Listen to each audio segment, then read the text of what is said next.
Πες πως εσύ και η οικογένειά σου ζείτε σε μια μικρή μπανανία κάπου στην Ευρώπη. Κανείς στο σόι σας δεν έχει κολλήσει ούτε ένα ένσημο στη ζωή του σε κανονική δουλειά, όμως θέλετε να ασχοληθείτε με την πολιτική. Όχι παροδικά για 2-3 φεγγάρια, μόνιμα να γραπωθείτε στην εξουσία για γενιές, παππούδες, πατεράδες, παιδιά, μέχρι και τα δισέκονα. Πώς τα καταφέρνετε? Σήμερα στο Greekonomics η τέχνη της διαπλοκής. Πάμε να δούμε. Υπάρχουν 3 τρόποι να γίνεις πολιτικό τζάκι διατηρώντας την εξουσία επαόριστο. Ο πρώτος είναι να κερδίζεις έντιμα τις εκλογές επειδή είσαι ο καλύτερος και κάνεις απίστευτη δουλειά. Παίρνεις, ας πούμε, τη χώρα σου από δεύτερη φτωχότερη της Ευρώπης και εκμεταλλευόμενος τα πλεονεκτήματά της, τη φτάνεις πάνω από το μέσο όρο. Δεν είναι αυτός ο τρόπος για σένα. Απαιτεί δουλειά, τεχνογνωσία, κότσια και εσύ δεν έχεις κάνει ούτε ένα μεροκάματο στη ζωή σου.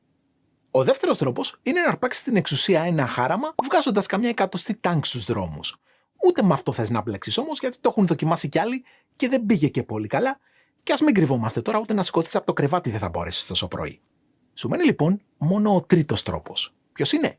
Να συνδιαλλαγείς με διάφορα άλλα σκιώδη κέντρα εξουσίας, τα οποία θα σε φέρουν και θα σε διατηρήσουν στην καρέκλα για όσο εσύ μπορείς να τους εγγυηθείς ότι θα εξυπηρετείς και τα δικά τους συμφέροντα.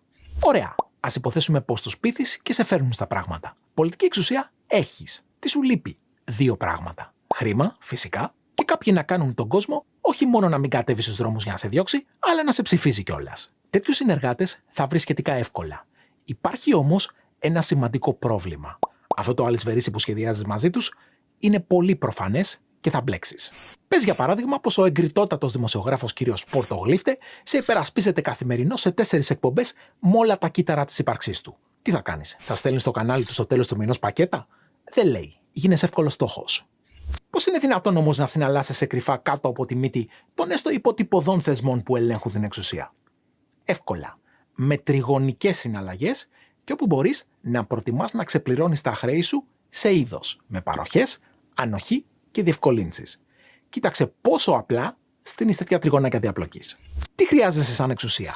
Στήριξη από τα συστημικά μουμουέ. Αν αυτά σου την παρέχουν όμως, πώς θα βγάλεις την υποχρέωση? Γιατί δεν θα το κάνουν για την ψυχή της μάνας τους. Απλό. Αντί να τα κουμπάς απευθείας στα κανάλια, το πας μεσολαμίας. Αφήνεις τους τραπεζίτες να πληρώσουν το λογαριασμό, παρέχοντας εκείνους ως αντάλλαγμα ένα δώρο που σίγουρα θα εκτιμήσουν. Την ελευθερία να καρτελοποιήσουν την τραπεζική αγορά. Όποιος βλέπει Greekonomics ξέρει πώς λειτουργούν τα καρτέλ και τι τερατώδη οικονομικά ωφέλη αποκομίζουν εκείνοι που τα στείνουν. Τι έχουμε λοιπόν εδώ? Ένα πανέξυπνο τριγωνάκι, στο οποίο εσύ, ο πολίτης, πληρώνεις κερατιάτικα στο τραπεζικό καρτέλ, στην ουσία καλύπτοντας το κόστος στήριξης που παρέχουν τα μουμουέ στην κυβέρνηση και καμία συναλλαγή δεν είναι πάρε-δώσε για να φανεί.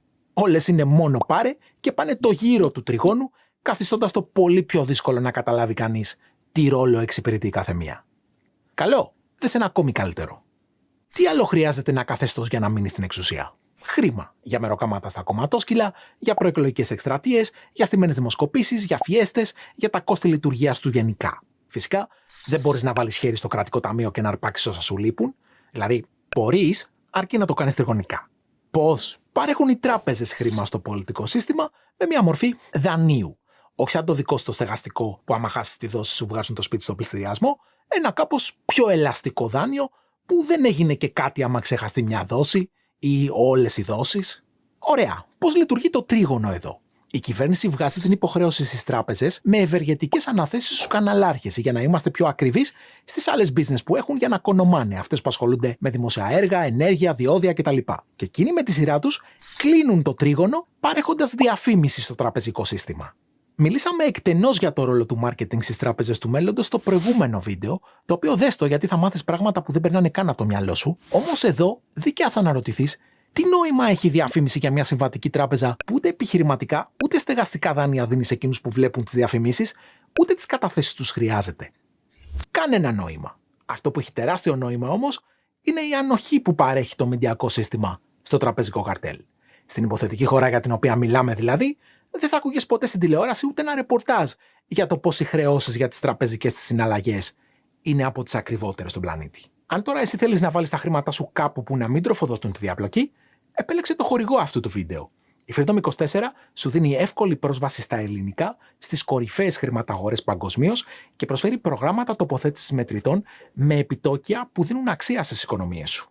Η Freedom σαν όμιλος έχει ιδρυθεί από το 2008, διαθέτει γραφεία στη χώρα μας με ελληνόφωνο προσωπικό και διαχειρίζεται πάνω από 70 δισεκατομμύρια ευρώ συναλλαγών ετησίως. Η πλατφόρμα είναι εποπτευόμενη στην Ευρωπαϊκή Ένωση και επίσημο μέλος του ελληνικού χρηματιστηρίου. Σε αυτό το link μπορείς να ανοίξεις το λογαριασμό σου δωρεάν και θα βρεις και ένα special video Greekonomics που εξηγώ με απλά λόγια πώς να ξεκινήσεις. Πίσω στο τρίγωνό μας τώρα, η ρευστότητα που τροφοδοτεί το σύστημα διαπλοκής που μόλις είδαμε προέρχεται μεν από τους φόρους σου, όχι όμως απευθείας από τα κρατικά ταμεία όπως πιστεύουν οι περισσότεροι, αλλά τριγωνικά, μέσω αναθέσεων, δημοσίων έργων, μηντιακής ανοχής και θαλασσοδανείων. Τα τρίγωνα που σου έδειξα και τα δύο είναι απλοποιημένα περισσότερο για να κατανοήσεις την τριγωνική αρχή. Στον πραγματικό κόσμο, η διαπλοκή σχηματίζει ένα πολύπλοκο κουβάρι, στο οποίο εμπλέκονται πολύ περισσότεροι παίχτες. Οι επικοινωνίες, η ενέργεια, ομάδες ποδοσφαίρου, θρησκευτικοί παράγοντες, τοπική αυτοδιοίκηση, λαθρεμπόριο, νύχτα και ένα σωρό άλλα κέντρα που αρκετά έχουν πλοκάμια και εκτός συνόρων. Όσο σύνθετες κι αν είναι όμως οι πραγματικές σχέσεις διαπλοκής, αυτό που πρέπει πάση θυσία να καταλάβεις είναι ότι δεν μοιάζουν ποτέ έτσι.